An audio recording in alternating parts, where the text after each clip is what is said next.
Grace and peace, and welcome to our program for today.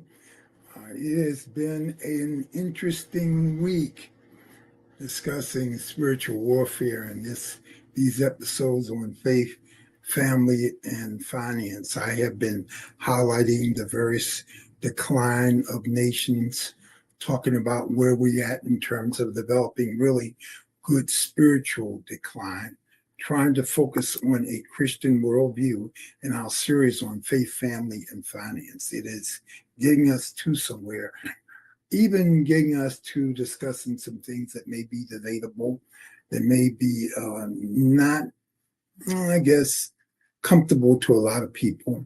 But share this. Welcome your response, your comments, your questions along the issues that we're talking about.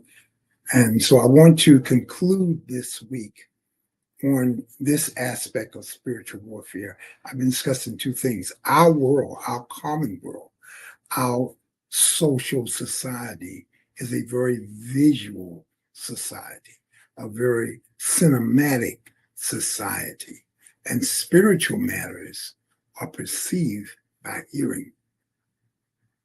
Yet we're inundated with visual perceptions.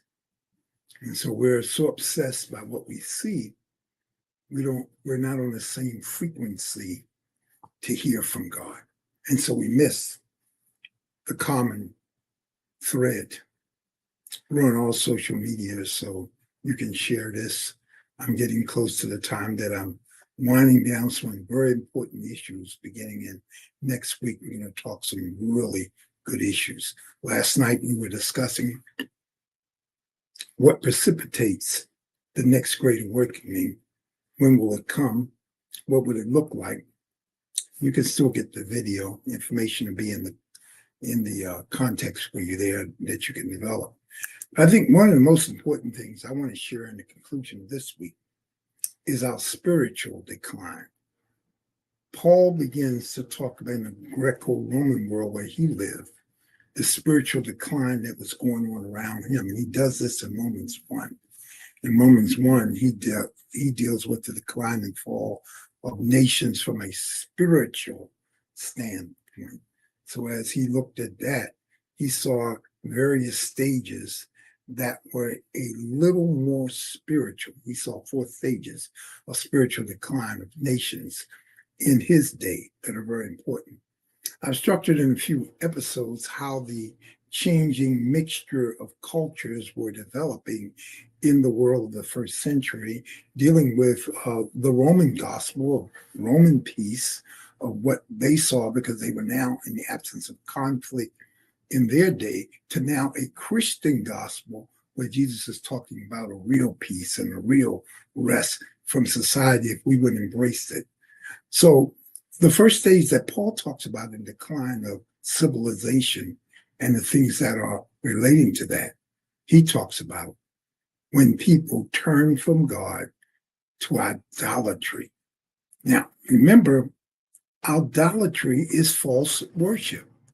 Anything that you worship that's not the worship of your true God is considered false worship. So, of course, the warfare is always on who and what we worship and how we worship.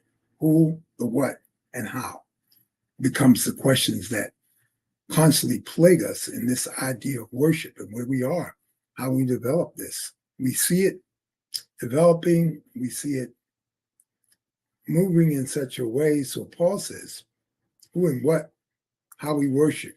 We move into idolatry when we begin to worship anything that's not the creator, but basically the creation. And so he points out, and here's where we point, there's natural revelation and special revelation. Paul says, although he's revealed himself to us in nature, all men have some sort of revelational knowledge about their creator God. Yet instead, we have decided to worship the creation rather than the creator, our accomplishments, the marvel of our eyes, things that John talks about, all that's in the world, the lust of the flesh, the lust of the eye, the pride of life. This is idolatry. And so in the past, this took form of real idol worship. In our day, it takes the form of worship of money or the worship of self. That's why we talk about faith, family, and finances, resources that become more important than the source. It is the source of what we get. Deuteronomy chapter 8 and verse 18. Don't forget it was I who have given you the ability to produce wealth. Yet we're more inclined to worship the resources rather than the source. The second thing that Paul brings out in Romans 1 is when men and women exchange their natural use of sex for unnatural uses. Whether we call them unnatural or natural, there is a mixture and a real sideshow, a real carnival of what people are now calling normal and abnormal. Paul says that those four severing words, God gave them over. In a society where lust-driven sensuality and sexual perversions dominate, God gives them over to degrading passions and unnatural desires. God just gave them over. And of course, the question comes back in our day, what's unnatural and what's natural? I just got to be me. So we are giving ourselves over to things that please ourselves rather than pleasing God. Once a society has rejected God's revelation, it is on its own. Moral and social anarchy is a natural result. At this point, God has given the sinners over to depraved minds. And so they do things which are not proper, calling them proper. I love Isaiah 5 and 20. Woe unto them that call good evil and evil good. In a society where we're in a flip-flop of values, of things. The final stage that Paul says happens when he begins to do these stages. The first stage is idolatry.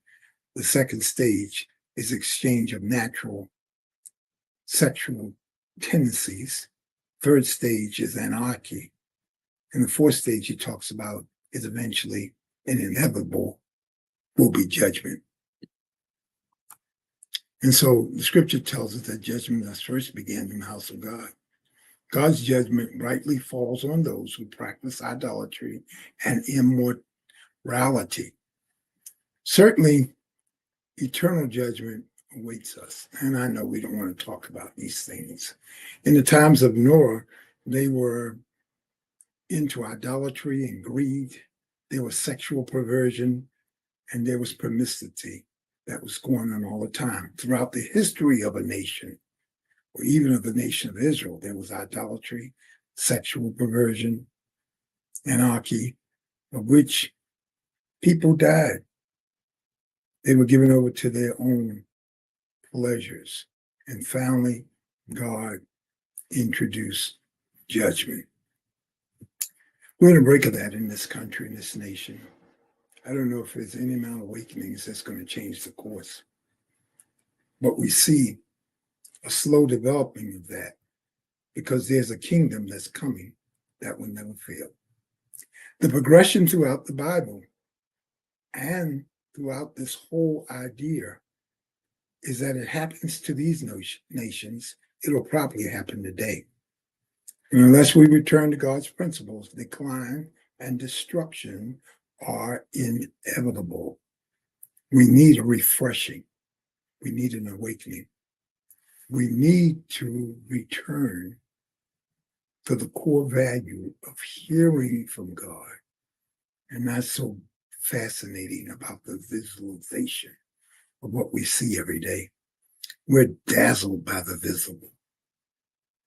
But is there a word from the Lord that will penetrate our ears, saturate our mind, so that family education, religion, pleasure seeking, the economy, government, and the military.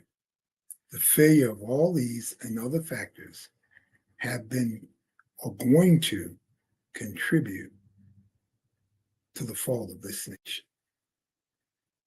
However, there's a future government that will be established by a perfect leader, the kingdom which is to come.